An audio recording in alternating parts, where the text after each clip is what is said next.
Hey, good morning, everybody. This is Jenny with Scapa Leather. I just wanted to take a couple minutes to show you a little bit about our process for our aged brown bracers, which generally this is a new pattern, not even up on the website yet. This is for some folks with smaller wrists. But I wanted to talk to you about how we dye.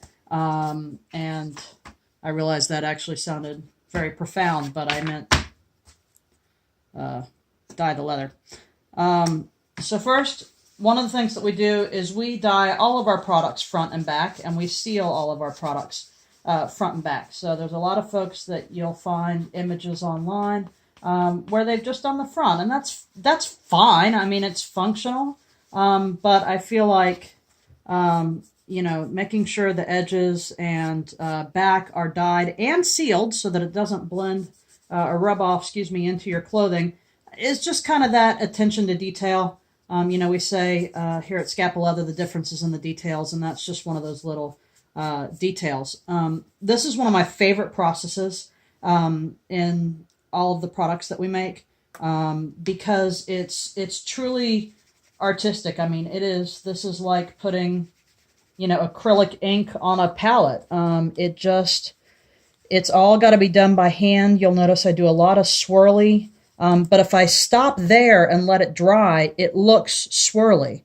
And so it's this process, and you got to get it all down into the grooves, because as we lighten up the surface, that's what's going to make the contrast. And then it's just like I can't leave it like this. It's this constant process of applying different pressure and moving the product around, the antique around, and you got to know when to stop too, because at some point you're moving wet on top of dry, and it doesn't work. It makes more swirls than you want. But it's just one of my favorite things because each piece literally is different. There is no two pieces that are exactly alike because I do this process by hand for every individual item. So I'm going to finish this up, and then I'll show you some that are more dry.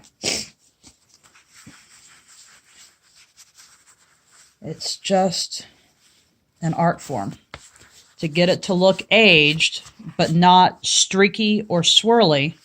It's got to be just right. And as that dries, it's going to look nice. So here are some that I did earlier today. And the other thing I do is once the leather is cut on the clicker machine, these stay together now. So these came out of the same piece of leather in approximately the same area, because the hide can also vary throughout the hide. The leather can vary. So these are going to stay together through the whole process. So this will be a pair. I don't just make 20 of them and then match them up later. And same with these two. These two came out of the same part of the hide, and these are going to